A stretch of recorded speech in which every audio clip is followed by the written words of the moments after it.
Olá! Hoje a nossa aula é sobre reprodução bacteriana e fatores que influenciam no crescimento microbiano. Se reproduzem assexuadamente. Quer dizer que elas não trocam informação genética. Não tem gametas, não existem gametas que fazem essa troca de informação. E por isso, toda a progenie de uma célula, de um indivíduo, é geneticamente idêntico. Ou seja, elas produzem clones delas mesmas. A única forma de uma bactéria não produzir clone dela mesma, por reprodução assexuada, é se houver alguma mutação ao longo dessas divisões celulares. Mutações em bactérias são comuns porque elas se reproduzem muito rápido, estão expostas a condições ambientais variadas, então elas sofrem, de fato, mutação bastante comum, com bastante frequência. Mas, se excetuando a questão da mutação, todas as células são idênticas. Ok? Então, as bactérias se reproduzem de forma assexuada. Ok? Entendido agora? Conseguiram organizar o pensamento agora ou eu continuei com a bagunça na cabeça?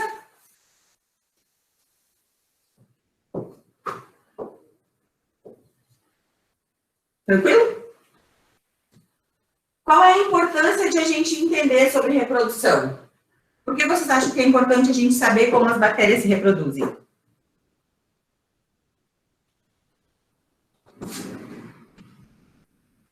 Ou nós podemos querer que elas se reproduzam, né? Ou nós podemos querer reproduzi-las, ou nós podemos querer parar esse processo de reprodução. E a gente só vai conseguir fazer esses dois processos, induzir a reprodução ou parar a reprodução, caso a gente conheça a forma que elas se reproduzem. Vou dar um exemplo para vocês.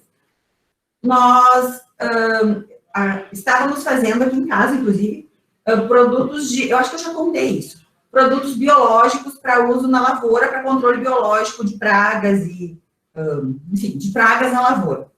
Como que a gente fazia essa reprodução? A gente fazia a reprodução conhecendo o processo de reprodução de cada bactéria. O que é isso?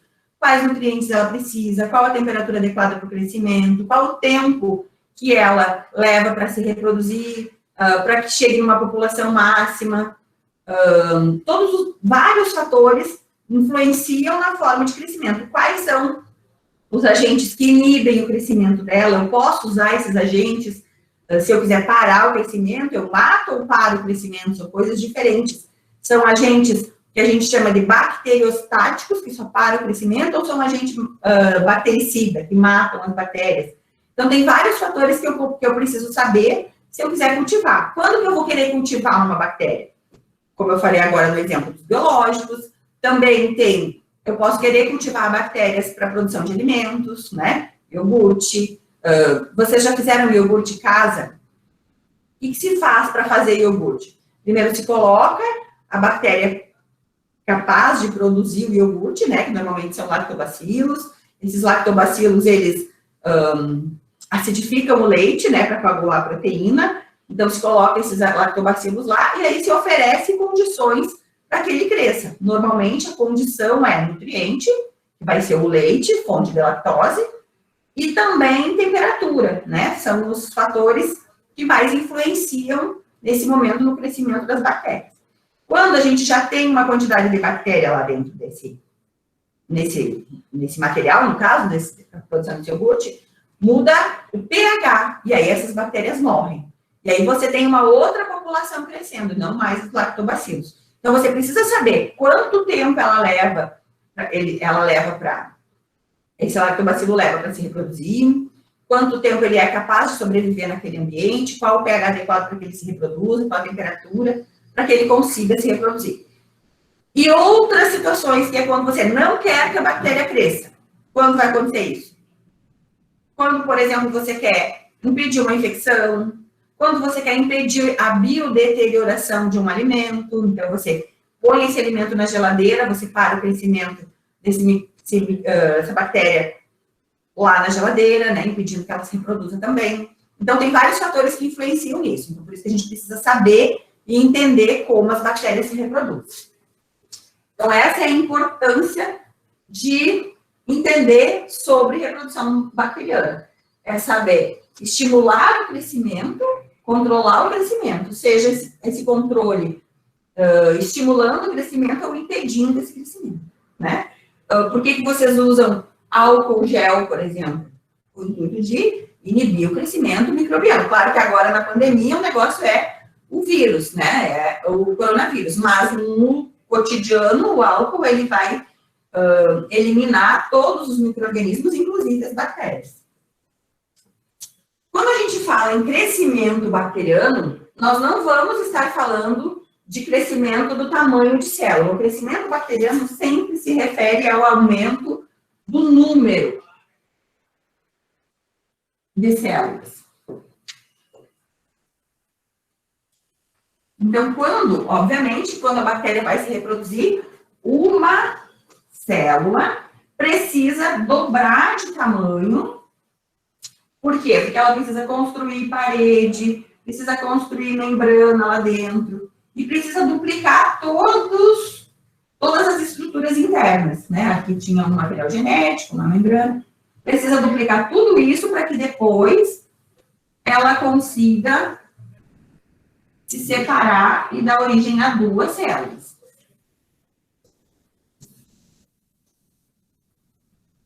Ela cresceu de fato. Mas esse crescimento a gente não chama de crescimento microbiano. Nós chamamos de crescimento microbiano o fato de uma célula dar origem a milhares delas. E essas milhares delas a gente chama de colônia.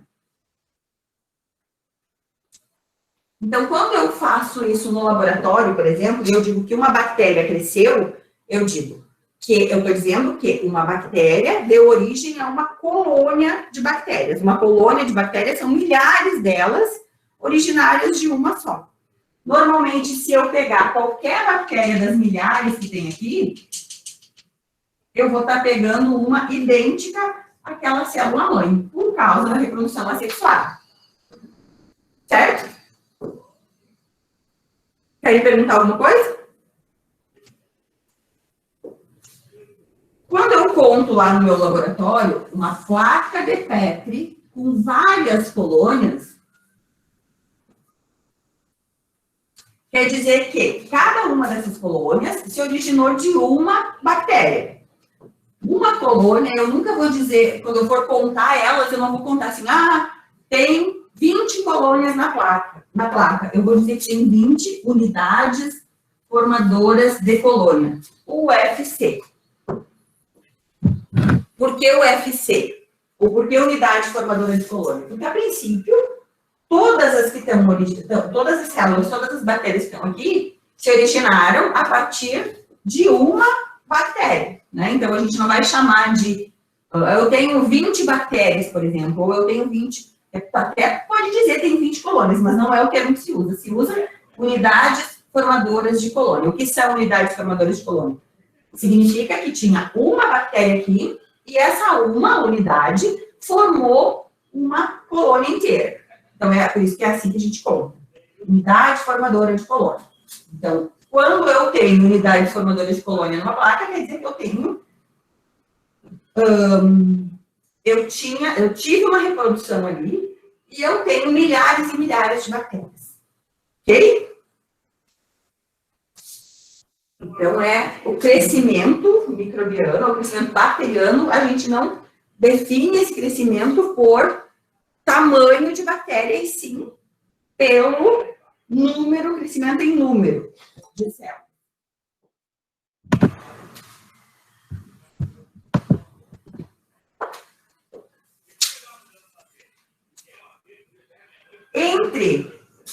O tempo entre uma bactéria dar origem a outras duas, a gente chama de tempo de geração dessa bactéria. Cada bactéria tem um tempo de geração diferente.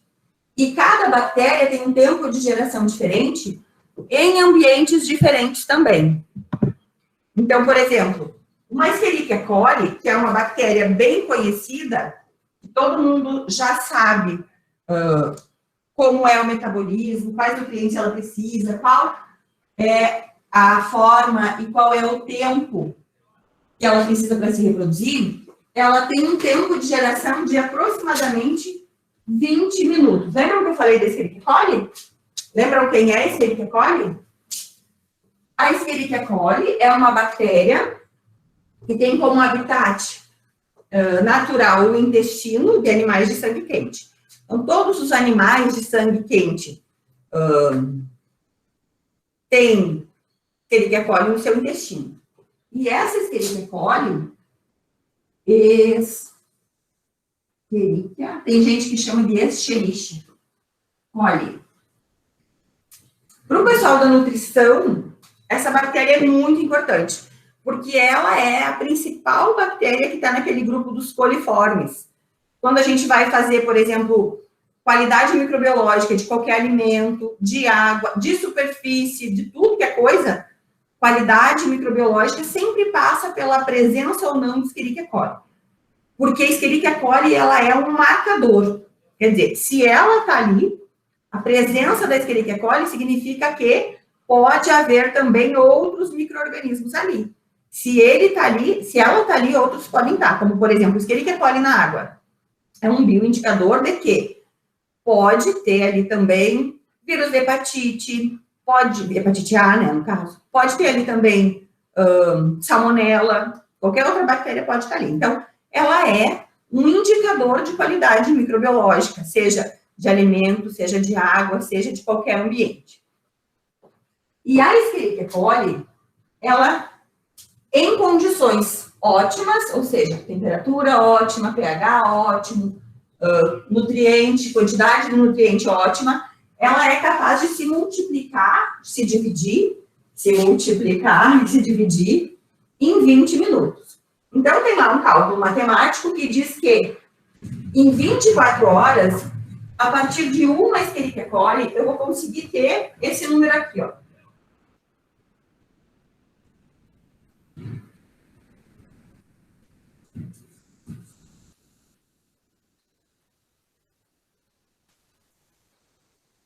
Conseguem ler esse número? Não, né? Não se lê esse número. Mas, justamente pela quantidade de células, isso é um modelo matemático, né? Ninguém conseguiu contar isso, mas é um modelo matemático que leva em consideração uma única bactéria ao longo de 24 horas, se reproduzindo a cada 20 minutos, é uma conta, a cada 20 minutos, quantas nós temos ao final de 24 horas de um dia. Então, por exemplo, você deixou um presunto contaminado em cima da mesa em temperatura adequada, no dia seguinte, uma única Escherichia que pudesse ter sido colocada ali, como ela foi colocada ali? Ela pode ter sido colocada ali de várias maneiras. Pela sua mão, né? Você pode ter ido ao banheiro, não higienizado adequadamente sua mão, pego um presunto, tem uma Escherichia coli ali. Você pode ter um inseto, uma mosca, uma formiga, uma barata, um sextilhão, nem sei, eu nunca li esse número aí, assim, mas é capaz de ser, né, se a gente, 0, 3, mil, milhão, bilhão, trilhão, acho que é quadrilhão. Mas sabe como que a gente lê, em função de que é impossível ler esses números assim? A gente lê assim, ó, a gente escreve 1 vezes 10 na 21. São 21 zeros. Então, em 24 horas, eu tenho esse número. E é esse o número que a gente usa para contar. Por exemplo, se eu quero dizer quantas bactérias tem em 1 grama de queijo, do presunto esse que a gente acabou de contaminar. Então, eu vou pegar 1 grama desse queijo e vou analisar essa grama. No final, eu vou ter um número que vai ser expresso dessa maneira. Vai ser, sei lá, 2 vezes 10 na 7 UFC por grama de alimento. Se vocês forem ler um artigo que fala sobre quantificação de bactérias em algum local, a forma de expressão é essa daí. Tanto vezes tanto na tanto, UFC, porque é contada desse jeito, né? Plaqueando e uma dá origem a uma colônia por grama daquele alimento. E aí eu tenho aqui naquela aula que eu mandei para vocês, a gente tem uma tabelinha com um exemplo de tempo de geração.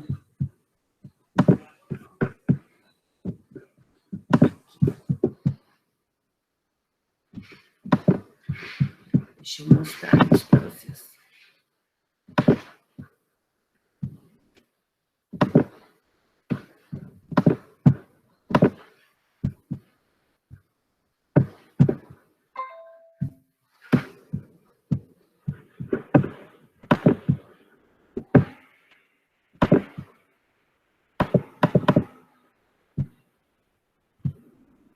Conseguem ver aí? Olha, aqui tem, então, algumas bactérias. Vou botar isso bem grandão para vocês poderem ver. Ó, vamos pegar a Escherichia coli aqui. Onde ela tá? Aqui, Escherichia coli. A temperatura de 40 graus, que é uma temperatura alta, né? Ela leva 35 minutos. A temperatura ideal para a Escherichia coli crescer é 36, 37 graus. Daí ela leva aquele tempo ali. Então, a cada mudança, a cada grau que muda na temperatura, já muda também a velocidade de crescimento. Uma outra bactéria que talvez vocês lembram quem é, ó, Mycobacterium tuberculosis. Lembram que eu falei que ela tem uma parede diferente, a parede celular das micobactérias, ela é composta por aqueles ácidos micólicos, que dificultam a entrada de nutrientes, como se fosse um sebo em torno dela, né? Então, essa Mycobacterium, esse gênero Mycobacterium, é o gênero microbiano que tem o maior tempo de geração, conhecido, obviamente, né? Ó, em torno de 12 horas para uma bactéria conseguir crescer, fabricar todos os seus componentes celulares e se dividir em duas. Então, a Mycobacterium tuberculosis leva em torno de 12 horas para se reproduzir. Por isso, inclusive, que se alguém tiver uma infecção por uma bactéria do tipo, do gênero Mycobacterium, aí não tuberculose também, mas outras espécies desse gênero, o processo infeccioso vai demorar muito tempo para aparecer, né? Tem um caso de uma clínica de cirurgia plástica que estava com os seus equipos contaminados com uma espécie do gênero da Mycobacterium, e na verdade, eles estavam com problema no processo de esterilização. Eles usavam um produto que não era capaz de matar Mycobacterium, porque ela é uma bactéria diferente, né? Com estrutura celular, parede principalmente diferente. Então, eles acabaram contaminando, né? Provocando uma infecção hospitalar em várias pacientes que fizeram cirurgia plástica naquele determinado período em que estavam com esse problema. Só que essas pacientes, elas só foram manifestar os sintomas desse processo infeccioso 6 meses após terem feito a cirurgia plástica. Por quê? Essa bactéria é de crescimento lento, ela demora muito tempo até que uma forme uma colônia, no caso, então o processo infeccioso demorou bastante tempo para aparecer. E aí depois também demorou muito tempo para curar. Um tratamento contra a tuberculose é diferente de um tratamento contra uma dor de garganta, por exemplo. Um tratamento contra a dor de garganta, então a pessoa vai usar ali um antibiótico, uma amoxicilina, por exemplo, e em 7 dias, teoricamente, essa bactéria é para ter morrido. Todas as bactérias que estavam ali causando essa infecção é para ter morrido, né? Um Mycobacterium tuberculosis, o tratamento precisa ser de no mínimo 6 meses, até que consiga, de fato, eliminar todas as células que estavam causando aquela infecção. Então, é uma bactéria de crescimento lento. E tem um tempo de geração até hoje mais longo conhecido. Já que essa outra, ó, Bernechia natriensis, mas essa é uma bactéria ambiental, né? Mas olha o tempo de geração também, 16 minutos. Clostridium botulinum, que eu falei para vocês já que causa o botulismo. São relativamente curto também, em torno de 1 hora a essa temperatura. Aí, então, sempre que modifica qualquer fator, se eu colocar, por exemplo, aquele presunto na geladeira, o tempo de geração vai passar de 35 minutos para 24, 48 horas. Então, eu consigo retardar o crescimento, retardo a formação de colônias e consigo que aquele alimento seja saudável, né? Ou não seja danoso, pelo menos, né? Por mais tempo. Alguma dúvida em relação a tempo de geração? Então, tempo de geração é o tempo em que uma bactéria leva para dar origem a outras duas, né? A fazer a sua progenie, toda a sua multiplicação e depois a sua divisão. Esse tempo, ele varia dependendo da espécie bacteriana, mas também dependendo da condição ambiental em que essa bactéria se encontra. Normalmente, todas elas têm uma condição ótima, e nessa condição ótima é a condição em que esse tempo é mais curto. Condição ótima relacionada à temperatura, pH, presença de nutrientes, pressão atmosférica, né? Enfim, tem vários fatores. Presença ou não de inibidores. Então, elas crescem o mais rápido possível. Quando a gente desloca dessa condição ótima, esse tempo de geração aumenta. E é considerando isso que são calculados, por exemplo, vida útil de alimentos. Qual é o tempo que eu posso manter um leite fora da geladeira? Eu posso manter um leite fora da geladeira a uma temperatura de tantos graus por, no máximo, tantos dias. Um iogurte, ou seja lá qual alimento. Então, a validade de um alimento leva em consideração também, obviamente não somente, mas também o tempo de geração das bactérias presentes naquele alimento. O frango, por exemplo. O frango tem uma comunidade bacteriana que vive nele, é a microbiota normal do frango. Então, vai estar ali. O frango não vai ser estéril, né? Então, aqueles micro-organismos que fazem parte dessa microbiota normal do frango, qual o tempo de geração deles? Qual é a quantidade que eu preciso para que esse frango passe de uma condição saudável para uma condição capaz de causar doença? Ou ainda, qual a quantidade, então, qual o tempo que eu preciso para que esse frango comece a se deteriorar? Ele vai passar, ele vai ter uma microbiota normal, que a gente, inclusive, poderia comer, né? Claro que a gente não vai comer um frango cru, mas, enfim, falando da quantidade. Vai ter uma quantidade de bactérias ali que é normal. Se essas bactérias, inclusive a própria salmonela, pode estar presente numa quantidade pequena, né? Dessa salmonela em quantidade pequena, quanto eu preciso para que ela passe a não ser mais, esse frango passe a não ser mais saudável, ou poder causar algum tipo de doença? Preciso de tanta quantidade, então de tanto tempo. E quanto tempo, ou qual a quantidade para ele deteriorar, entenderam? E assim se calcula a validade de um determinado produto.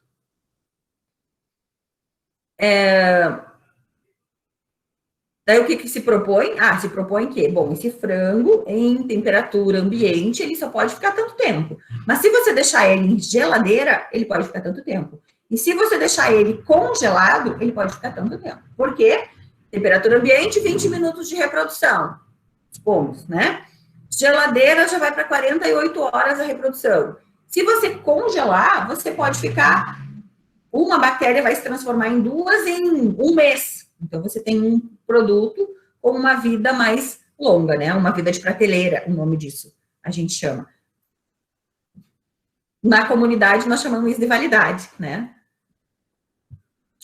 Alguma dúvida?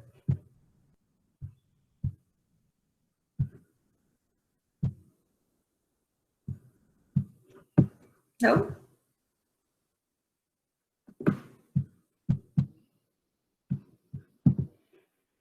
Não estou sozinha, né? Tá, ok. Tudo certo. Não. Só fecho aqui para não ficar barulhão, mas eu tô aqui. Tá bom. Me deem sinal de vida de vez em quando. Tá. Então, isso é o tempo de geração. Agora, a gente vai ver que, a depender desse tempo de geração,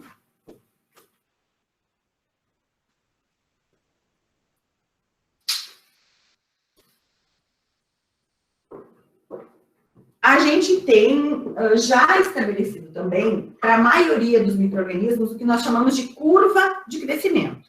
O que é isso? A gente sabe determinar quando cada comunidade bacteriana muda de fase no desenvolvimento, no seu desenvolvimento. Para isso, o que se faz? Se tem lá o número de micro-organismos, né, que é o que importa para a gente saber como que essa comunidade está se desenvolvendo, e o tempo. Então, vamos supor que, vamos pensar na produção do iogurte, tá? Vamos supor que nós tenhamos comprado lá Vocês já fizeram kefir? Alguém já fez kefir? Eu já fiz, mas quando era adolescente, faz tempo. Não peguei agora nessa nova fase. Mas o kefir é super saudável, né? Inclusive, é um Sim. probiótico bem bom. Quer dizer, às vezes o sabor não é tão bom porque ele é ácido, né? Não gosta de muita acidez. Mas, enfim, o que vocês fazem para fazer o kefir? Vocês pegam a sementinha do kefir, né? Que são aqueles grumos com várias bactérias ali. Ele é ácido demais, na verdade. Mas, assim, a acidez, já vamos falar, então, aqui em relação à acidez, como diminuir a acidez do kefir. Mas, então, vocês pegaram lá um gruminho, supomos que esse gruminho tinha uma quantidade de 1 vezes 10 na 2 bactérias. 1 vezes 10 na 2 é quanto? 2, né? 100. Tinha 100 bactérias aqui. Vocês pegaram esse gruminho e colocaram ele dentro de um leite, né? Dentro do leite. E esse leite, ele tá... vamos dizer que ele tá na temperatura adequada. Vocês conseguiram manter esse leite a uma temperatura de 30 graus, mais ou menos. Esse leite é rico, né? Rico em vários nutrientes. Tem lá gordura, tem lipídios, tem carboidratos, bastante lactose, né? Que é o açúcar, que essas bactérias conseguem, então, são os lactobacilos, principalmente, que estão ali, tem vários outros, mas os lactobacilos também conseguem se multiplicar usando essa lactose. O pH do leite é em torno de 7 e pouquinho, né? Enfim, tem uma condição ambiental adequada para essa bactéria crescer. Então, essa bactéria, ela vai passar uma fase, ela vai ficar um tempo que a gente diz que ela está reconhecendo o ambiente. Reconhecendo o ambiente significa que ela está entendendo metabolicamente quais são as enzimas que elas precisam produzir. Então, por exemplo, assim, ela precisa produzir uma quantidade de enzimas capazes de degradar a lactose. Ai, eu queria um giz branco, mas não tô achando. Ela vai produzir uma quantidade de enzimas capazes de degradar a lactose, ela vai conseguir produzir enzimas enfim, ela vai reconhecer o ambiente para começar a se multiplicar depois. Reconhecer o ambiente significa ver quais os nutrientes tem ali, para tentar entender quais rotas metabólicas ela precisa desenvolver dentro do seu metabolismo. DNA é ativado, as enzimas são produzidas e as rotas metabólicas se estabelecem.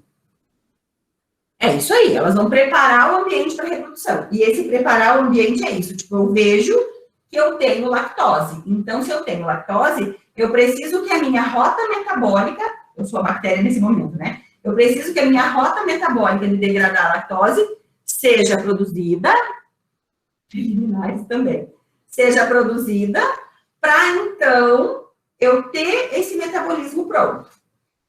Essa fase de reconhecimento do ambiente, a gente chama de fase lag.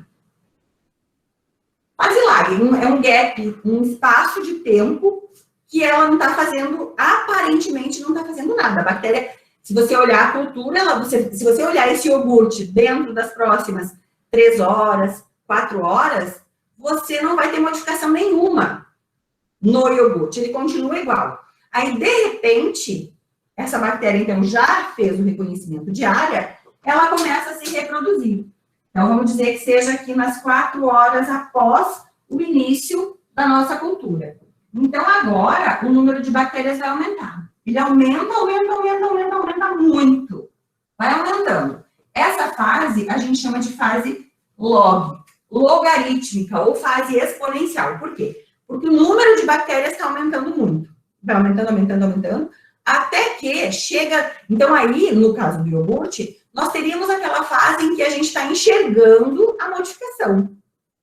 Nós estamos vendo que o leite, ele está se tornando mais condensado, né? Ele está coagulando, as proteínas estão coagulando, então isso que a gente enxerga agora. Mas, além dessa coagulação de proteínas, que é o metabolismo muito ativo das bactérias nesse momento, a gente tem também a multiplicação microbiana bastante acentuada aí. Então, nessa fase, o que temos? Multiplicação das células acentuada, metabolismo extremamente intenso, tudo que for para ser produzido é produzido nesse momento. De repente, os nutrientes se esgotam. Acabou a lactose lá no leite, ou o ambiente passa a ser inóspito para essa bactéria, não é mais bom para ela. Então, por exemplo, estamos aqui falando do iogurte, como o produto que as bactérias liberam no ambiente a partir da degradação da lactose é um ácido, que é o ácido lático. Então, a gente vai ter uma fase em que esse ácido ainda não foi capaz de acidificar tanto esse ambiente a ponto da bactéria parar de se reproduzir. De repente, vamos supor que lá pelas 24 horas, esse iogurte já está tão ácido, que nem as bactérias conseguem mais se reproduzir nele. Por que as bactérias não conseguem mais se reproduzir? Porque vocês devem lembrar lá da bioquímica, o que acontece quando uma enzima ou um grupo de enzimas, as enzimas também têm um pH ótimo para trabalhar, né? Então, se eu tiver uma enzima tentando trabalhar, que trabalha em pH 7, tentando trabalhar no pH 3, no pH 4, ela vai parar, ela não funciona mais ali, né? Então, o metabolismo para, as bactérias acabam não se reproduzindo mais na mesma velocidade que estavam se reproduzindo anteriormente. E aí a gente tem uma terceira fase nessa curva de crescimento, que a gente chama de estacionária. Ou seja, a multiplicação microbiana já não acompanha mais para aumentar essa curva, mantendo a curva estável. O número de micro-organismos que morrem já é o mesmo que conseguem se reproduzir, e a gente tem uma estabilidade na cultura, uma estabilidade na colônia. Digamos que isso se mantenha até as 48 horas. Opa, até as 48 horas. A partir desse momento, eu já tenho um ambiente tão inóspito, nutrientes esgotados e condições que não mais são adequadas, que eu vou entrar na minha quarta fase nessa curva, que é a fase de declínio. Então, essa população microbiana que estava aqui no início, começa a morrer. E eu não consigo mais que elas se reproduzam. Por quê? Porque o ambiente não está adequado. Por que o ambiente não está adequado? Não existem mais nutrientes e também alterações no ambiente começam a acontecer. O exemplo que eu falei é do pH, mas além do pH, elas podem produzir outras substâncias que também fazem com que elas não consigam crescer, né? É mais ou menos como se a gente vivesse no nosso próprio lixo. Conseguiria viver, sobreviver até um determinado tempo, e daqui a pouco não mais, né? Então, a gente entra na fase de declínio. O número de células diminui, vamos dizer que aqui a gente tenha...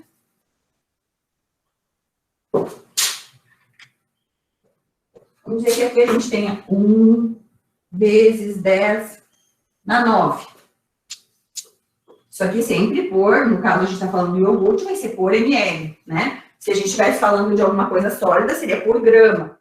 Sempre tem que ter 1 vezes 10, enquanto 1 vezes 10 na 9 em 1 litro, ou em 100 ml, ou em 1 ml, isso faz muita diferença, né? Então, eu preciso sempre que eu falar em número de bactéria, eu preciso entender quantas eu tenho em quanto. Quando a gente faz, por exemplo, teve uma aluna minha que fez quantificação de bactérias presentes na superfície do celular. Como que ela mediu isso? Ou como que ela expressou isso? Se eu disser para vocês que eu tenho, sei lá, eu posso ter aqui na minha tela da frente, eu posso dizer que eu tenho 1000 bactérias. Isso é bastante ou é pouco? Se eu disser para vocês que eu tenho 1000 na tela, ou se eu disser para vocês que eu tenho 1000 por centímetro quadrado, faz muita diferença, né? Então, sempre que nós vamos falar de quantidade, a gente tem que falar de quantidade em um determinado espaço, volume, densidade, sempre tem que relacionar quanto em quanto, né? É importante. Então, essa é uma curva que nós estabelecemos de uma cultura. No nosso exemplo aqui, a gente está falando de uma cultura de, por exemplo, lactobacilos. Lactobacilos são quem? São aquelas bactérias utilizadas na produção de iogurte. Não são as únicas, mas são as mais utilizadas. São bactérias que também estão presentes no nosso trato gastrointestinal, fazendo parte dessa microbiota, e são bactérias saudáveis, né? São bactérias importantes para estarem presentes nesse trato gastrointestinal. Então, nós estamos falando de uma cultura de lactobacilos.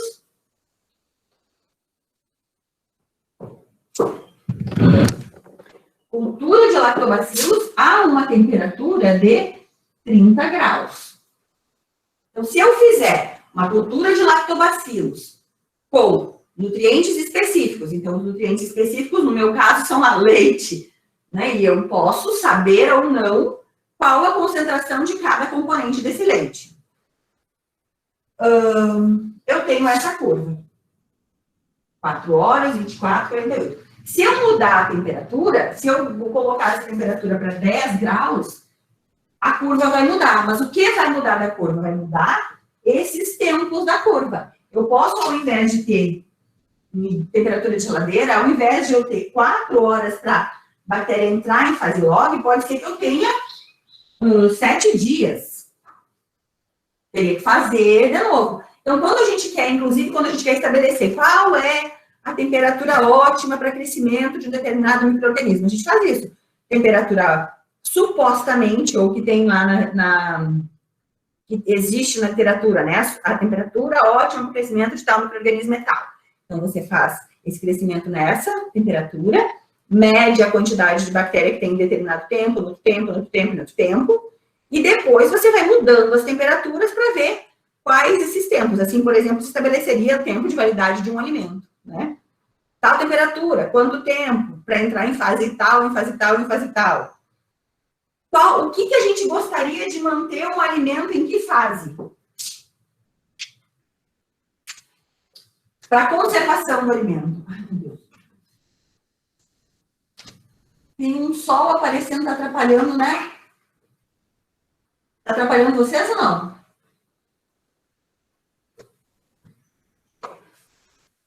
Falem para mim agora, então.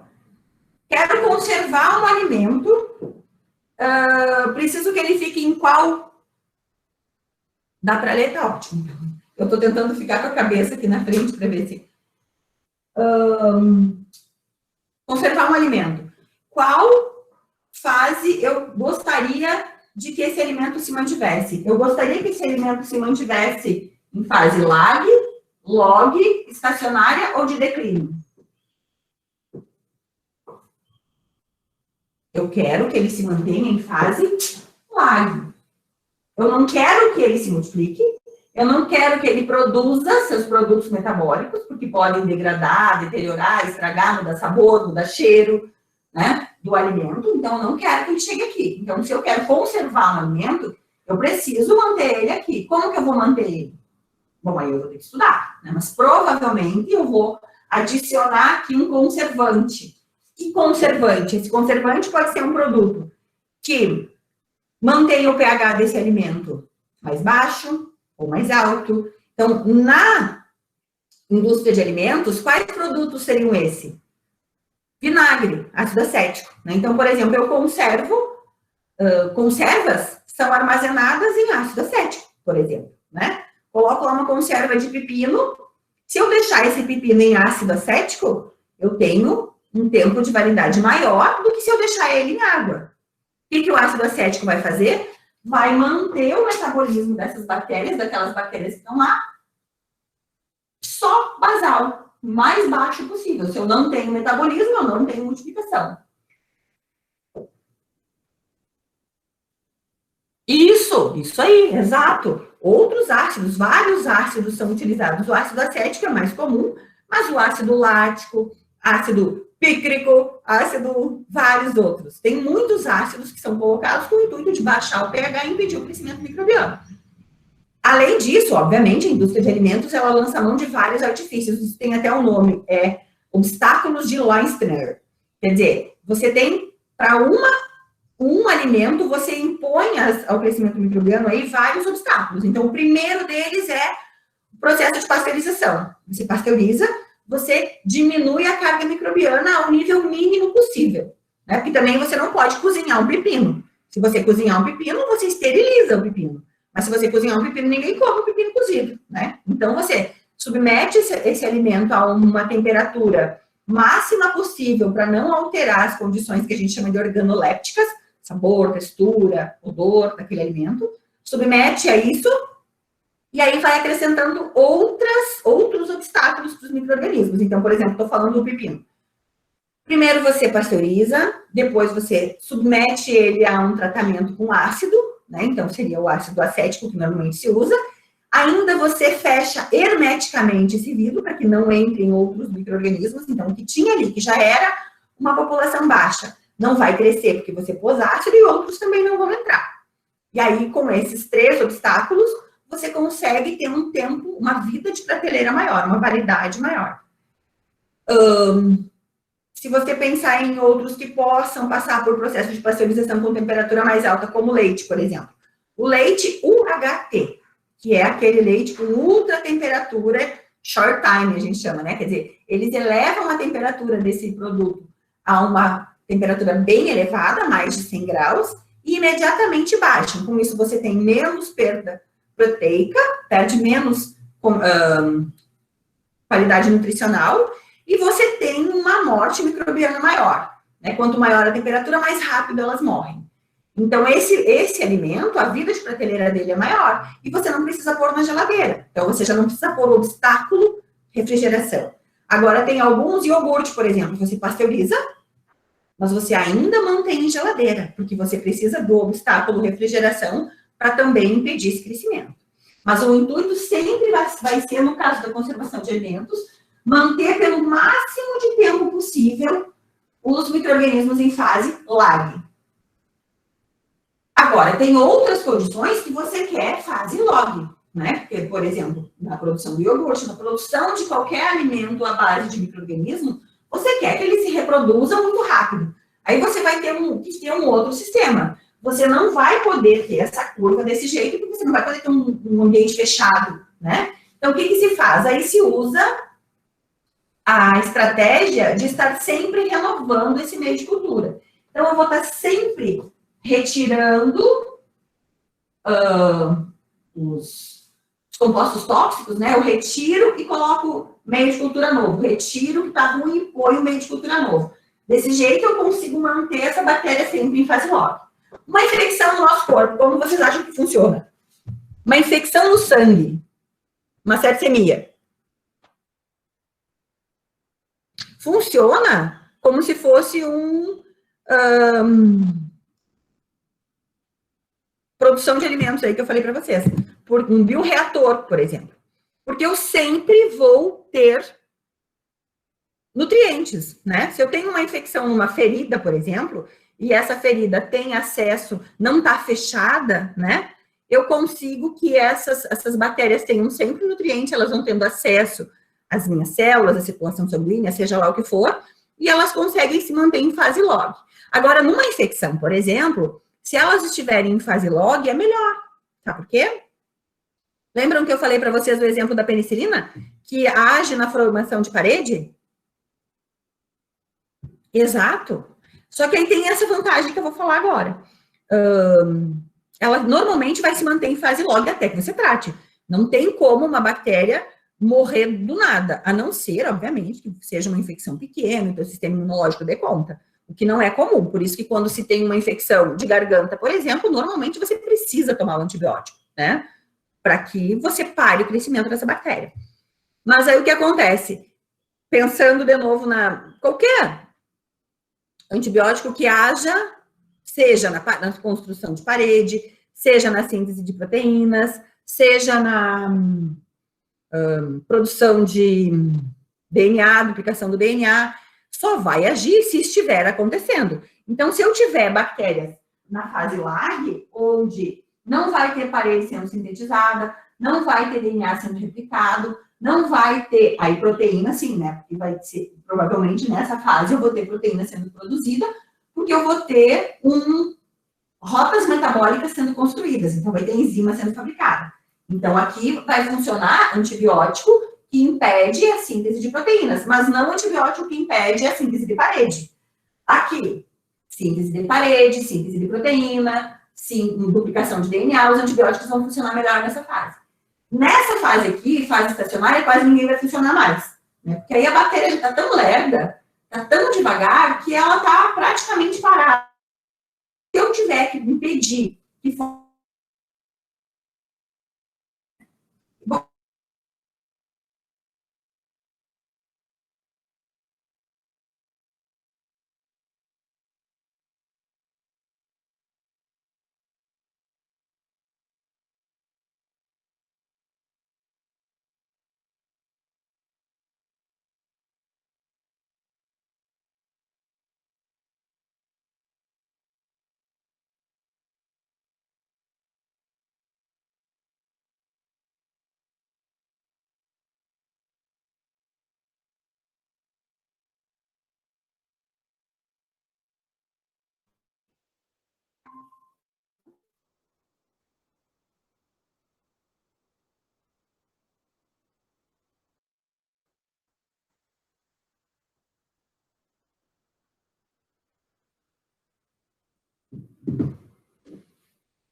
Ok, então vamos lá.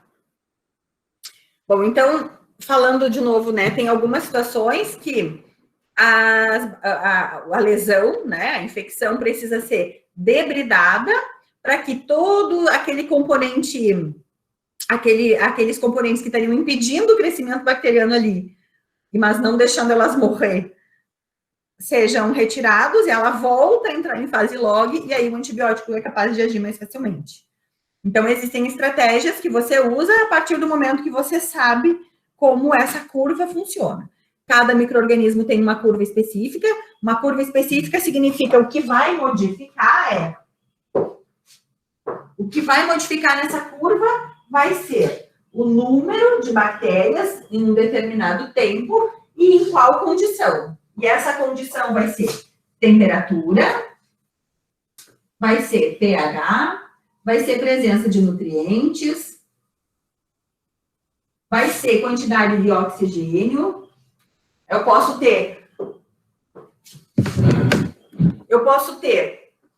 uma bactéria que não cresce bem, que não se desenvolve bem, em ambientes com uma grande concentração de oxigênio, ou vice-versa. Voltando lá à história do pepino.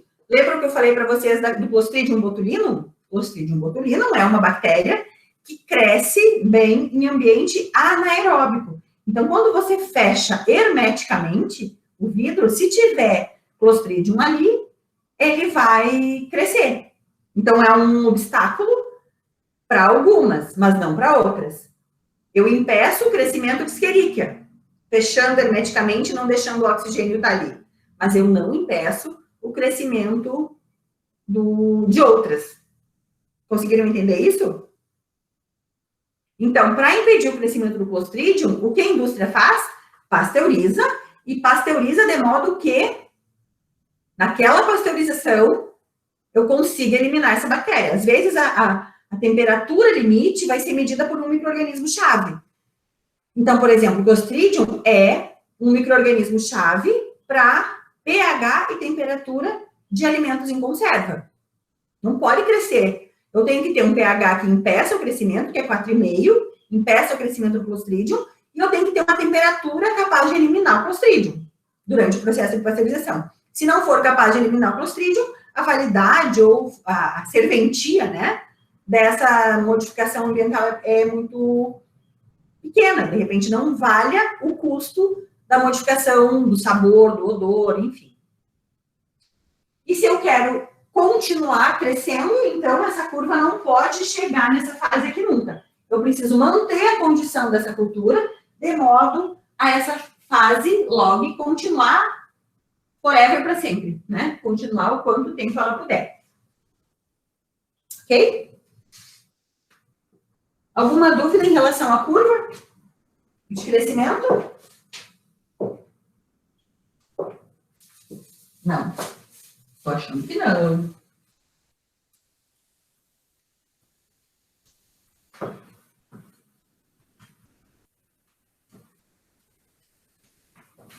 Conseguiram entender por que eu coloco um alimento na geladeira para conservar esse alimento? Como eu conservo um alimento na geladeira? Conseguiram entender o porquê é que eu uso ácido? Ah, não, depois eu falo. Sim? Ok.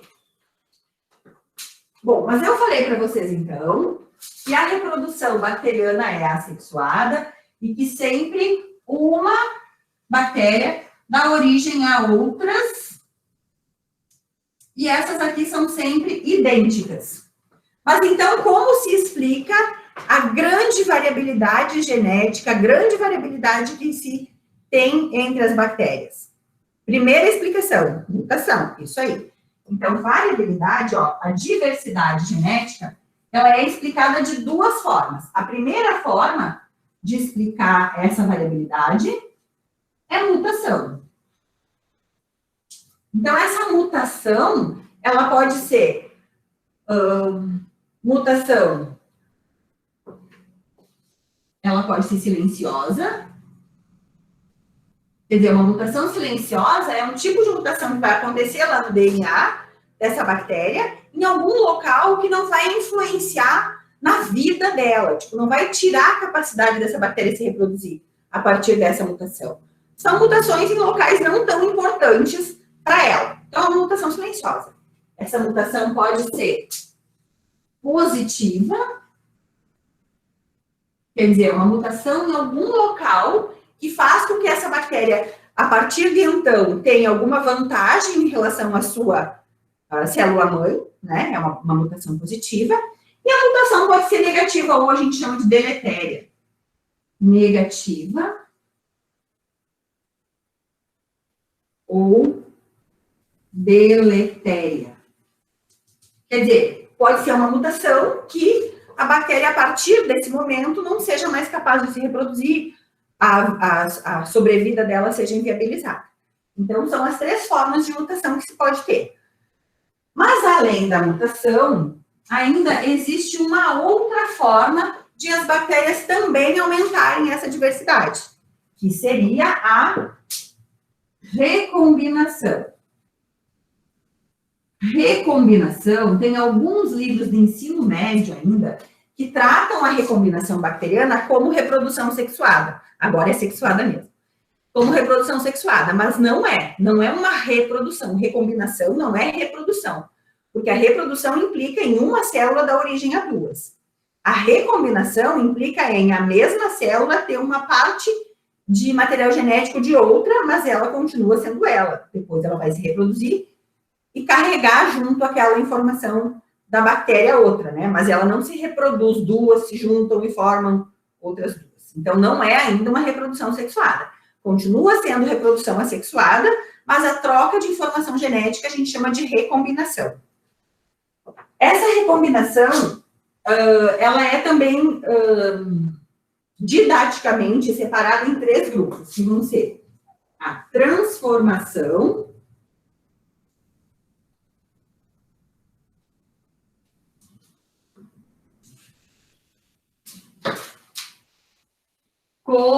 conjugação e transdução.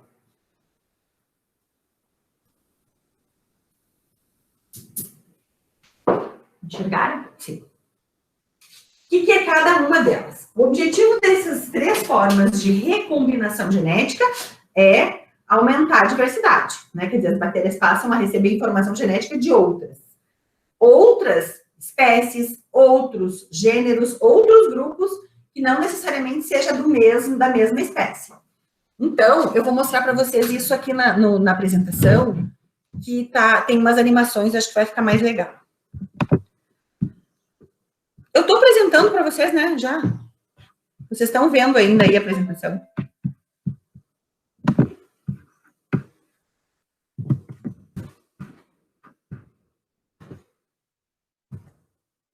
Aqui está a reprodução, né? As fases. Aqui tem uma figura mostrando aquele bioreator que eu falei para vocês, quer dizer, ele mantém, é um exemplo, né?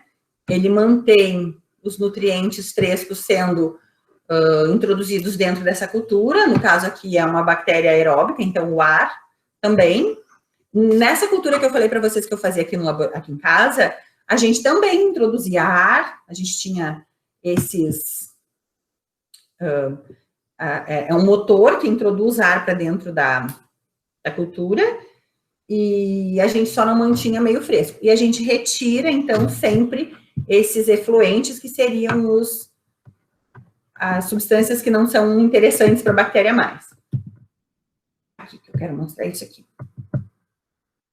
Então, recombinação, transformação, transdução e conjugação. Aí aqui tem uma animaçãozinha mostrando o que é transformação. Então, a transformação, ela acontece livremente na natureza, isso é muito comum, principalmente em ambientes como ambientes hospitalares, em ambientes aquáticos, dentro de alimentos também, quando fragmentos de DNA que estão livres no meio são incorporados por uma bactéria viva. Então, olha o que acontece. Existem lá bactérias no ambiente, morrem. Quando elas morrem, no nosso intestino, por exemplo, isso também acontece, né? Quando elas morrem, os pedaços delas são liberados nesse ambiente, ela é fragmentada, e os fragmentos de DNA vão ser recebidos por uma outra bactéria. Essa outra bactéria precisa ser capaz de fazer isso, porque ela tem que ter proteínas receptoras desse material genético, né? E aí esse DNA é incorporado no DNA da outra bactéria, que agora é uma bactéria transformada. Isso acontece normalmente na natureza, mas é também uma técnica utilizada para transformação bacteriana em laboratório. Eu fiz isso uma época no doutorado que era assim, eu trabalhava eu queria ver a atividade de uma enzima X. A enzima era de Mycobacterium tuberculosis. Só que Mycobacterium tuberculosis, como bem já falei para vocês, tem um tempo de crescimento muito longo. Se eu fosse esperar um mês até eu ter, a partir de uma célula, uma cultura, eu não ia terminar nunca aquilo. Então, o que a gente fez? A gente retirou o gene da Mycobacterium tuberculosis, clonou numa outra bactéria. Como que a gente faz essa clonagem? A gente faz através disso daí. Só que no caso, a bactéria que a gente queria clonar, ela não tinha essa proteína receptora. Então, o que a gente fazia? A gente dava um choque nela. A gente chamava esse choque, o nome do choque é eletroporação. Provoca por um choque elétrico a formação de poros na parede bacteriana. E quando você faz isso, esse DNA bacteriano, no caso daquele que você colocou ali, entra dentro da bactéria. E aí, você põe outras enzimas, enfim, para esse DNA se ligar no DNA bacteriano. Então, essa transformação, ela acontece naturalmente no ambiente, desde que a bactéria receptora tenha essa proteína de receber DNA na parede, mas também é uma técnica utilizada em laboratório para transformação genética. Ok? Transdução, mesma coisa. É um evento natural, né? Um evento que acontece normalmente na natureza, mas também pode ser replicado em laboratório. O que acontece na transdução é a transferência de material genético de uma bactéria para outra, só que nesse momento, um vírus, né, um fago, é que vai fazer isso. Então, um bacteriófago, que é um vírus de bactéria, ele injeta o material genético dele, o bacteriófago, injeta o material genético em uma bactéria. Esse material genético viral, ele vai induzir a célula a fabricar novos vírus. Para isso, ele quebra, fragmenta toda a estrutura dessa bactéria. E, erroneamente, ele pode carregar junto dele, encapsular, né? Formar na hora daquela fase que a gente falou, lembra? Do assembly desse vírus. Ele pode carregar um DNA bacteriano. E aí ele leva esse DNA bacteriano para uma outra bactéria. Isso é uma transdução. Um vírus transduz um gene bacteriano de uma bactéria para outra bactéria. Nesses dois casos de transformação e de transdução, as bactérias doadoras são mortas, né? Elas morrem e, de alguma forma, esse DNA é roubado delas. A outra forma de recombinação é a conjugação. A conjugação é diferente porque uma bactéria viva, uma bactéria, né, que tem condição de produzir um pile sexual, ela produz esse pile sexual e transfere o seu material genético para outra bactéria que também está viva. A partir desse momento, as duas bactérias passam a ter aquela mesma informação genética. Então, esse é o único tipo de recombinação conhecido, né, que precisa de um contato físico entre as duas bactérias. Normalmente são gram-negativas que produzem pile, as gram-positivas acontece a troca a partir de moléculas da própria superfície, não tem pile, então. A quantidade de DNA transferida normalmente é maior. Nesse caso da conjugação também, é uma dos eventos que acontece mais comumente para transferência de plasmídios. Lembram do plasmídio que eu falei para vocês lá na aula passada, que é um DNA extracromossomal? E esse DNA extracromossomal, ele carrega informações que dão vantagens para a bactéria. Normalmente não são informações sobre do metabolismo basal delas. Normalmente é alguma vantagem. E a vantagem mais estudada no nosso meio, na verdade, é a resistência a antimicrobianos, né? Então, aqui, ó, a gente tem uma figura que mostra um mapeamento de transferência de plasmídios. Nesse caso, são plasmídios que continham informações sobre resistência a antimicrobiano, dentro, que é aqui, ó, plasmídio de resistência, dentro de um hospital. Então, eles pegaram, lá nesse hospital, todas as bactérias que eles isolaram dos pacientes, eles sequenciavam o plasmídio, ou identificavam o gene no plasmídio, por PCR. E eles perceberam que a Pseudomonas putida tinha o mesmo gene de resistência que a Pseudomonas aeruginosas. Então, eles foram seguindo os caminhos e viram que uma bactéria foi capaz de transferir o gene de resistência, para todas essas outras aqui. Todas elas, então, eram capazes de resistir a um determinado antibiótico devido à presença desse gene que foi transferido a partir de uma só. Isso é uma coisa horrível. E também mostra a promiscuidade dessas bactérias, porque inicialmente, esse artigo foi bem importante, porque inicialmente se pensava que uma Pseudomonas aeruginosas só era capaz de conjugar com uma outra Pseudomonas aeruginosas, né? E aí eles viram que não, que na verdade, além de poder conjugar com uma bactéria do mesmo gênero, ela também é capaz de conjugar com bactérias de gêneros completamente diferentes e distantes evolutivamente. Desde que tenham essas proteínas de superfície capazes de receber o pile, elas seguem fazendo a transferência. Então, aqui tem uma animaçãozinha mostrando, né, uma bactéria, então, capaz de formar pile, provavelmente seja uma gram-negativa. Essa bactéria, ela é chamada de F+, porque esse F seria de fertilidade positivo, carrega esse gene de fertilidade. Então, elas transferem para uma bactéria que era F-, e as duas agora são fertilidade positiva. Isso significa que, a partir de agora, esta, que não tinha o plasmídio, agora também é capaz de formar pile sexual, também tem aquele plasmídio, também é capaz de passar esse plasmídio para outras bactérias também. Tem vários tipos de conjugação, Mas a gente não vai ver todos os tipos, só que vocês saibam que existe, então, esse processo de conjugação. Entenderam tudo?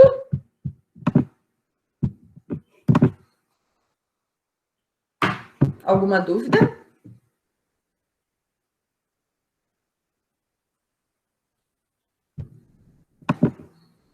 Oi.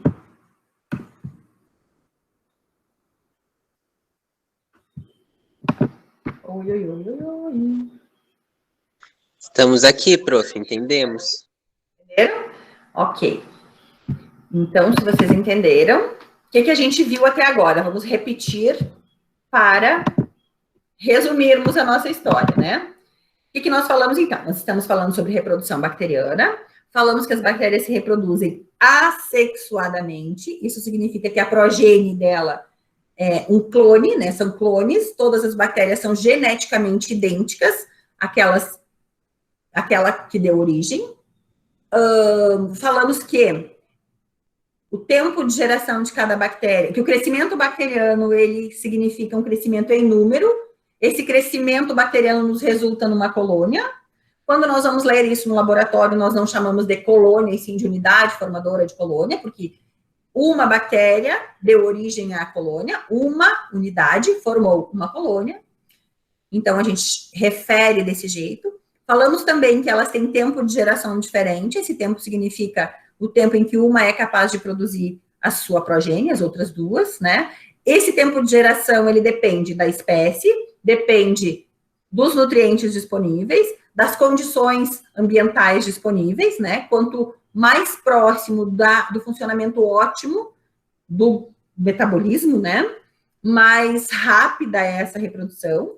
Falamos como exemplo usamos a Escherichia coli, que é uma das bactérias mais bem estudadas, e se sabe, então, que ela, em condição ótima, é capaz de se reproduzir a cada 20 minutos. Falamos também que, no final, normalmente a gente não conta bactérias em um número inteiro, a gente sempre se refere a ela em potência, né, porque o número é muito grande, então vai ser lá 1 vezes 10 na 10, 1 vezes 10 na 9, 1 vezes 10 na 4, isso é que vai definir a quantidade de bactéria que tem em um determinado local.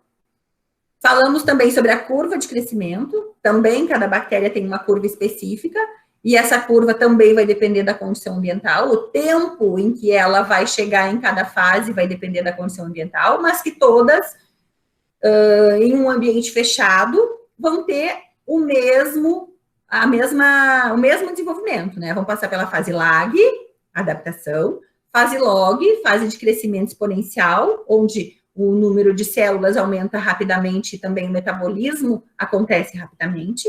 Tem a fase estacionária, que é quando o número de bactérias produzidos já não é o mesmo de antes, né? Quer dizer, o número de bactérias que se reproduz é quase o mesmo de bactérias que morrem, a população não aumenta. Nessa fase, o metabolismo é mais lento também. Algumas bactérias passam a produzir nessa fase substâncias tóxicas, como se fosse, assim, uma rebeldia, né? Agora elas precisam se defender de alguma coisa, então elas podem produzir substâncias que são ainda mais tóxicas para o hospedeiro, por exemplo. E depois, então, quando a condição ambiental é desfavorável completamente, elas não conseguem mais se reproduzir e morrem. Tem uma coisa que eu não falei aí que é legal. Quando a gente estava falando, por exemplo, do iogurte, mas em outros ambientes isso acontece também, nessa fase de declínio, eu posso ter declínio eu ia falar a hora que escrevi Lactobacillus lá e acabei esquecendo. Eu tenho declínio de uma população, mas a partir daquela nova condição, eu posso começar a permitir, né, aquela nova condição pode começar a permitir o crescimento de uma outra população. Então, por exemplo, lá no iogurte, eu diminuo a quantidade de lactobacilos, mas eu posso permitir o crescimento de bactérias do ácido acético, por exemplo, e aí vai ficando mais ácido. Ou se eu contaminei esse ambiente com outras bactérias, elas podem passar a crescer depois, desde que aceitem aquela nova condição. Então, a gente pode ter uma mudança de população bacteriana a partir da fase de declínio. Por isso que, quando eu quero uma cultura específica, eu preciso controlar isso. Quer dizer, quando eu sei que começa a fase de declínio, eu preciso tomar cuidado, né, controlar isso, porque senão eu vou mudar a população. E aí eu tinha a bactéria A lá no início, e daí depois eu passo a ter a bactéria B. Deixa eu ver o que você falou que eu não consegui ler. Nesse caso, o ambiente fica mais ácido. Isso aí. Como que você vai manter essa... Exato, vai ficar mais ácido, você precisa acessar essas novas bactérias. Então, você vai usar algum outro obstáculo, que pode ser temperatura, né? Então, você põe na geladeira, você impede a replicação dessas outras. Ou você pode acrescentar mais meio de cultura, que no caso aí do nosso exemplo seria o leite, porque aí você, acrescentando leite, você modifica de novo o ambiente que desfavorece aquelas bactérias novas e favorece as antigas, né? Então, você tem que controlar o meio a partir disso. Bom, falamos disso então. Falamos que a forma, considerando que as bactérias têm reprodução assexuada e, por isso, não aumentam a variabilidade genética só pela reprodução, a forma de aumentar essa variabilidade, na verdade, é por mutação, né? Ou recombinação. Mutação, então, tem aqueles 3 tipos de mutação. A bactéria pode sofrer mutação que não faz diferença na vida dela, silenciosa, pode ser uma mutação negativa ou deletéria, quer dizer, morre a partir disso, mas podem ser também mutações positivas, quer dizer, ela, a partir de então, se adapta melhor a determinados ambientes, por exemplo.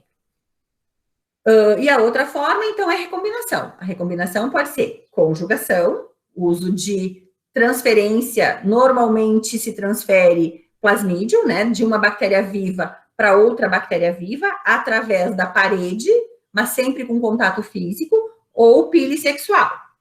Outras formas de recombinação é a transformação, quando uma bactéria morre em um determinado ambiente, partes desse DNA ficam naquele ambiente, e uma bactéria com capacidade de receber, com proteínas que captam esse DNA e integram esse DNA no seu genoma. Então, essa bactéria é uma bactéria transformada, porque ela tem material genético de outra. Isso é transformação. E existe também a transdução, em que uma bactéria morre pela ação de um vírus, e esse vírus acaba carregando um DNA dessa bactéria para uma outra bactéria que antes não tinha esse material genético. Então, recombinou o material genético de uma morta, né, para uma bactéria viva. São as 3 formas de recombinação conhecidas, bem descritas, não é isso que eu falei para vocês, é assim, transdução, o vírus pega e leva, mas tem vários meandros aí, cada tipo de fago faz de um jeito, sempre esse processo, o vírus pega daqui e leva para lá, mas várias formas diferentes disso acontecer, que se estuda muito isso em biologia molecular de micro-organismos, e são bem interessantes também. Ok? Eu mandei para vocês aí também, em Word, um outro material que fala sobre fatores que afetam o crescimento microbiano. Então, assim, o que significa isso? Eu vou projetar aqui para vocês, para a gente só ir falando rapidinho, e vocês vão me perguntando caso tenham alguma dúvida, tá?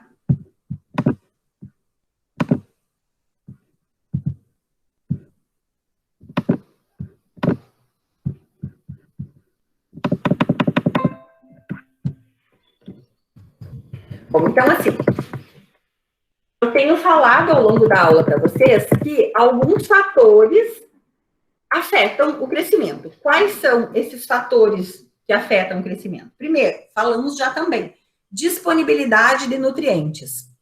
Como assim disponibilidade de nutrientes? Depende de qual nutriente essa bactéria precisa, né? Não só as bactérias, até que tem alguns exemplos de fungos também. Então, a maioria das bactérias que nós utilizamos no nosso ambiente, tanto para produção de alimentos, quanto controle de infecções em ambientes quaisquer, enfim, são heterotróficas. Heterotróficas são aquelas bactérias que precisam retirar do ambiente os seus compostos orgânicos, né? Então, essas bactérias precisa que seja fornecido para elas esse composto orgânico. Normalmente, esses compostos orgânicos, eles são fontes de carbono, né? Então, por exemplo, uma bactéria que, voltando para o lactobacillus, qual é a fonte de carbono dela? A fonte de carbono dessas bactérias são os carboidratos, né? Mas também podem retirar carbono de proteína, podem retirar carbono de gordura, depende de como essa bactéria é capaz de metabolizar esses componentes, né? Mas existem também aquelas bactérias que são fototróficas, que são autotróficas, que as fototróficas, elas são capazes de, a partir de um processo de fotossíntese, fabricar carboidratos, né? Assim como a fotossíntese das plantas. Então, a glicose, por exemplo, vai ser fabricada a partir de um processo de fotossíntese. Então, aí, o que essas bactérias precisam? Não vão precisar, essas bactérias não precisam de carboidratos. Elas precisam, sim, de luz, precisam de água para fabricar o seu carboidrato e aí vão utilizar a partir disso, certo? Então, elas precisam ter disponibilidade de nutrientes. Agora, qual nutriente? Bom, aí depende. Aí depende de qual grupo nós estamos falando, né? Se nós estivermos falando de bactérias que não são capazes de produzir carboidratos, que não são fototróficas, elas precisam de uma fonte de carboidrato. Outra coisa que elas precisam sempre é fonte de nitrogênio. De onde as bactérias tiram nitrogênio? Normalmente, de proteínas. Para que precisam de nitrogênio? Para fabricar suas proteínas. Para fabricar também material genético, né? Lembram que o DNA e o RNA são formados por bases nitrogenadas? Então, se eu colocar uma bactéria para crescer numa água pura, por exemplo, eu vou conseguir que ela cresça numa água pura? Não. Essa água precisa ter fonte de carbono e fonte de nitrogênio. Se eu colocar nessa água bactérias capazes de fototróficas, capazes de produzir esses carboidratos, então eu preciso que ela tenha essa água, esteja com acesso à luz, por exemplo, e eu preciso, fonte de nitrogênio, preciso que ela tenha ali, por isso que as plantas precisam de nitrogênio, né? Porque esse nitrogênio vai ser utilizado para sintetizar aminoácidos, sintetizar material genético, as bases nitrogenadas. E, na maioria das vezes, a gente precisa fornecer para essas bactérias também minerais. Por que minerais? Porque os minerais, elas não têm como fabricar, elas não têm como produzir cálcio, assim como nós. Cálcio, magnésio, aqui tem exemplo, né? Cálcio, magnésio, selênio, fósforo. Ela vai precisar dessas fontes de alguma forma. Isso tem que estar tudo no meio de cultura. Se nós formos elaborar um meio de cultura para as bactérias, nós precisamos pensar nisso. Eu preciso dar para ela uma fonte de carbono, eu preciso dar para ela uma fonte de nitrogênio e eu preciso dar mineral para ela. Como? Imaginem vocês, pensem, esse vai ser o tema de vocês de hoje, tá? Elaborar uma fórmula de meio de cultura com as coisas que vocês têm em casa. O que vocês fariam? Como vocês fabricariam um meio de cultura em casa? Outra condição importante, as bactérias precisam de umidade, precisam de água. Então, assim como as nossas células, elas também precisam de água para conseguir metabolizar, né?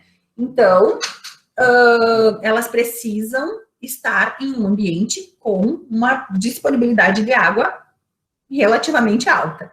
Essa disponibilidade de água, inclusive, ela tem uma medida que nós chamamos de atividade da água. Que se escreve assim, ó, AW, ou em alguns livros AW. Isso aqui é a atividade d'água. Esse número, que vai de 0 a 1, vai me dizer quanto de água eu preciso ter num determinado ambiente para que a bactéria consiga se desenvolver ali. Por exemplo, farinha. Farinha, vocês já viram farinha com colônias de bactérias? Não, né? Não vamos ver. Por quê? Porque a farinha é desidratada. Ela tem uma atividade da água próxima a 0. Quase não tem água ali disponível. Não tem como as bactérias crescerem ali. Praticamente não crescem. Crescem em ambientes mais aquosos. Então, por exemplo, a carne. Carne tem uma atividade da água próxima a 1. Quer dizer que ela tem água disponível para que essas bactérias consigam pegar essa água e usar no metabolismo delas. Isso é atividade da água. quantidade de água disponível para que os alimentos, as bactérias consigam se reproduzir. Fungos também, né? Estou falando de bactéria só. Temperatura. 3 grupos de bactérias. Na verdade, conforme o livro, vocês vão ver que tem até 6. Mas nós vamos falar desses 3 que tem... Esses 3 só. Psicrófilos, mesófilos e termófilos. O que significa isso? Existem bactérias, que são as psicrófilas, que crescem, são capazes de manter o seu metabolismo ótimo, mesmo em temperaturas baixas. Então, elas são capazes de manter um metabolismo ótimo em temperaturas, por exemplo, de 4 graus. Essas bactérias são um problema para o armazenamento de alimentos. Então, por exemplo, bactérias como essa crescem na nossa geladeira e, inclusive, são responsáveis por aquele odor de geladeira suja. Vocês já devem ter visto isso. Cheiro de comida estragada, são essas bactérias. Tem uma em especial que é bem importante e ela é muito importante na conservação do leite, lá no tambo de leite, para a produção de leite ainda lá no produtor, que é a Pseudomonas. A Pseudomonas, ela cresce em temperatura de geladeira e ela causa um estrago e uma perda econômica muito grande para a produção de alimentos. E tanto que quando a gente quer fazer, por exemplo, um teste de qualidade de leite, né? Ou sorvete, vocês acham que sorvete, por ser congelado, não tem bactéria? Tem lá psicrófilas. Então, quem são as psicrófilas? Bactérias com temperatura ótima de crescimento baixa, como temperatura de geladeira. Mesófilas. As mesófilas são aquelas bactérias que crescem bem, crescimento ótimo, em temperaturas médias, próximas a 37 graus. Nesse grupo de bactérias mesófilas, nós temos aquelas que causam patogênese em humanos. A maioria das bactérias ambientais são mesófilas. Termófilas são aquelas bactérias que, mesmo em temperaturas altas, são capazes de crescer. Então, essas crescem, por exemplo, em geysers, crescem nos vulcões, né? São bactérias que crescem em temperaturas acima de 70 graus, por exemplo. Tem uma bactéria termófila bem importante para a gente, principalmente agora, nesse tempo, que é termófilos aquáticos. Termófilos aquáticos é uma bactéria que cresce em temperaturas altas, e ela tem uma enzima, que é uma polimerase. A polimerase é uma enzima que copia o DNA, faz cópias de DNA, e essa enzima polimerase do termófilos é extraída e é utilizada hoje para a gente fazer os testes de PCR no laboratório, porque o teste de PCR tem uma fase que ele precisa... Uma fase do teste, né? Que ele precisa chegar a quase 100 graus para abrir as fitas de DNA. Só que se fosse usar aí uma enzima polimerase das nossas células, por exemplo, a quase 100 graus elas iriam ser degradadas, né? E desnaturar. Então, a polimerase do termófilos não desnatura a temperaturas altas. Então, ela fica estável a temperaturas altas. Quando o DNA volta a se ligar de novo, ela consegue copiar. Então, essa é um exemplo de enzima que foi utilizada a partir de uma termófilos para uso em laboratório. Estão me ouvindo? Sim. Ok. Outra condição importante para o crescimento bacteriano, pH.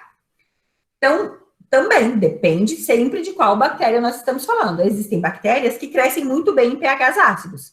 São chamadas de acidófilos. Então, pHs abaixo de 7, cada bactéria tem um ótimo também, mas essas bactérias que crescem em pH abaixo de 7 são chamadas de acidófilos. Aquelas que crescem em pH entre 6,5 e 7,5 são chamadas de neutrófilos. E aquelas que crescem em pHs básicos, acima de 7, são chamadas de basófilas ou alcalófilas. Exemplo de acidófila. Bactérias que produzem o vinagre, por exemplo. As acéticas, né? Essas bactérias, elas precisam crescer nesse ambiente ácido. As bactérias que fazem fermentação, a maioria delas precisa crescer em ambiente ácido. Então, elas são acidófilas. Neutrófilas, as bactérias, por exemplo, a Escherichia coli. A Escherichia coli prefere ambientes neutros. Basófila tem uma que é bem importante também, que é o vibrião da cólera. Consegue sobreviver em ambientes com pH até 9, por exemplo, que não é comum. A maioria da que nós falamos e nós utilizamos, tanto seja para a indústria ou que vive em ambiente normal, assim, são neutrófilos. Outro fator importante é a pressão osmótica. Pressão osmótica é a concentração de sal, né, do ambiente onde essa bactéria está. Isso é muito importante também para a conservação de alimentos. A gente tem alguns grupos de bactérias que conseguem sobreviver em ambientes com pressão osmótica alta. Então, aqui tem o Staphylococcus, por exemplo. Essa é uma das que são patogênicas, que crescem em ambientes com concentração de sal mais alto, 7,5. Lembram que a concentração de sal das nossas células é 0,8. E das bactérias também. A maioria das bactérias conseguem sobreviver em ambientes com concentração de sal de 0,8%. O que quer dizer 0,8%? 8 gramas em 100 ml. Né? Então, se eu pegar 8 graminhas de sal, colocar em 100 ml, 0,8 quer dizer, aí eu vou ter uma concentração que é isotônica para as bactérias. Acima disso, eu já posso desnaturar essas bactérias. Então, o que acontece? A gente usa essa informação, usa esse fator que influencia o crescimento microbiano para a conservação de alimentos. Conseguem pensar em algum exemplo que a gente usa isso? Quando a gente faz a salga de um alimento, por exemplo, o charque. O charque, o que se faz é colocar sal para desidratar. Então, você aumenta a pressão osmótica nesse alimento e as bactérias não conseguem sobreviver ali. Ficam conservadas por mais tempo. O açúcar. Frutas cristalizadas, por exemplo. O que faz o açúcar na fruta cristalizada? Faz isso aí, aumenta a pressão osmótica e as bactérias não conseguem crescer em ambiente com pressão osmótica muito alta. Então, você vai ter um obstáculo imposto para aquele crescimento. Ok? Então, essas conservas em açúcar, essas conservas em sal, a função é essa, né? A função é retirar a água, pode desidratar o alimento, é uma forma também de retirar a água, mas o sal ou o açúcar também aumenta a pressão osmótica e a bactéria não consegue se multiplicar. Pressão barométrica ou hidrostática é a força que a água, no caso, vai fazer, a água, o ar, enfim, vai fazer sobre um determinado micro-organismo. Eles aguentam uma pressão, mais que isso eles morrem. Isso é utilizado Essa informação é importante lá no nosso laboratório, no uso da autoclave, por exemplo, a gente aumenta a pressão barométrica, né? A pressão atmosférica, ou isso é utilizado também quando a gente pensa nas bactérias que sobrevivem em profundidades, em oceanos, em lagos, em mares, enfim. Elas precisam suportar uma determinada pressão para conseguirem sobreviver naquele ambiente. Um outro fator que influencia também é a atmosfera gasosa. Quer dizer, quanto de oxigênio tem disponível para aquela bactéria. Para algumas bactérias, a presença do oxigênio é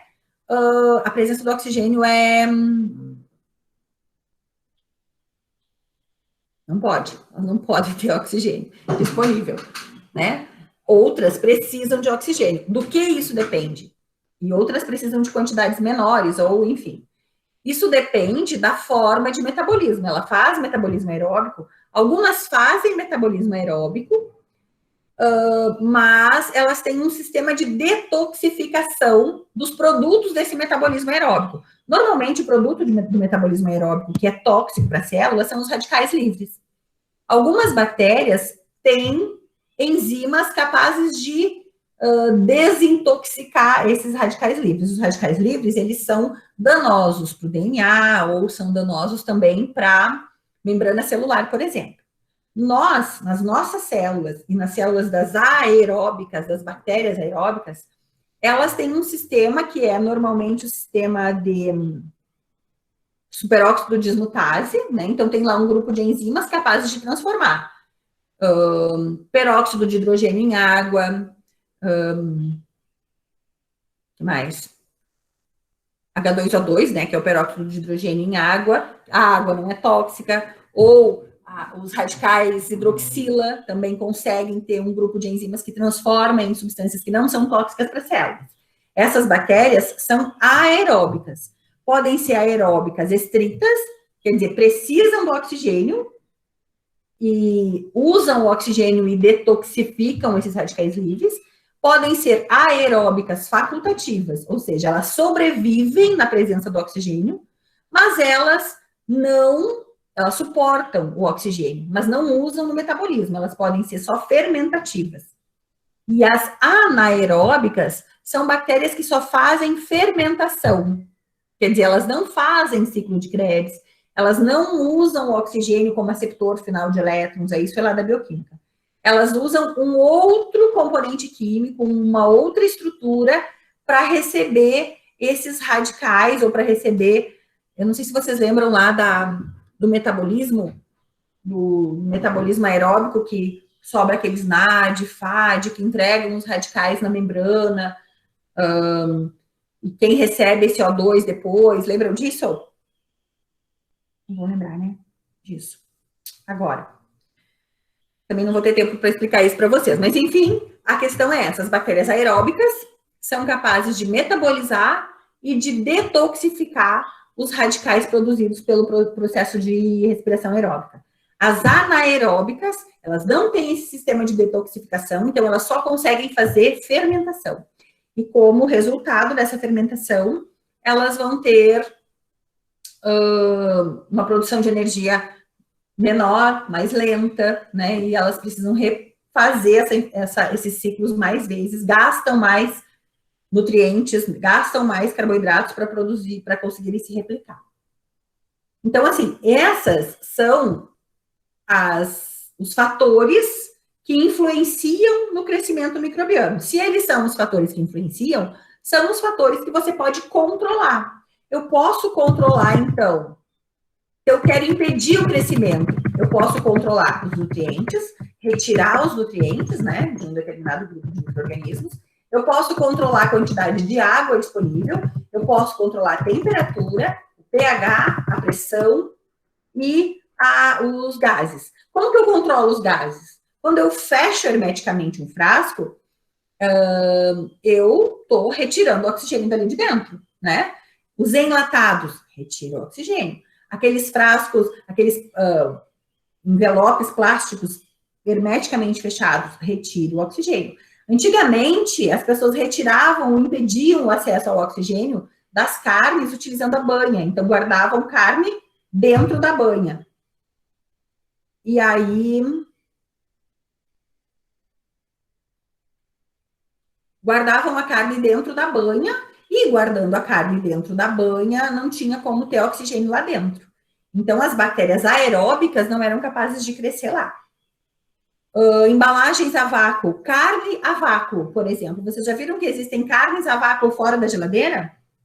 Essas carnes a vácuo fora da geladeira têm como obstáculo para o crescimento microbiano a atmosfera gasosa, né? Quer dizer, modifica essa atmosfera. E aí ela não precisa ficar sob refrigeração. Ok?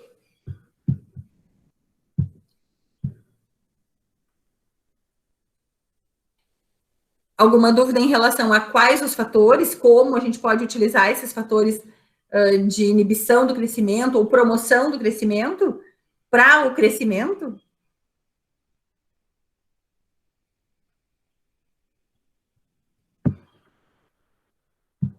Tranquilo? Então tá bom, pessoal. Então por hoje era isso. Já é quase meio-dia de novo. Foi um prazer ter estado com vocês de novo, uma segunda-feira um pouquinho mais fácil de encarar a semana, né? Com uma perspectiva melhor, uma perspectiva de quem sabe agora vai. E boa semana para vocês. Oi? Obrigada igualmente. Boa semana. Boa semana, então, até semana que vem. Boa semana. Vou escrever ali, não deu certo. Foi mais rápida na Tchau, voz. gente. Ai, boa É semana. mais fácil ligar o ventilador. É, o ventilador, o microfone. É. Ai, boa semana então. Beijo. Tá bom. Boa semana Obrigada. pra você também. Um abraço.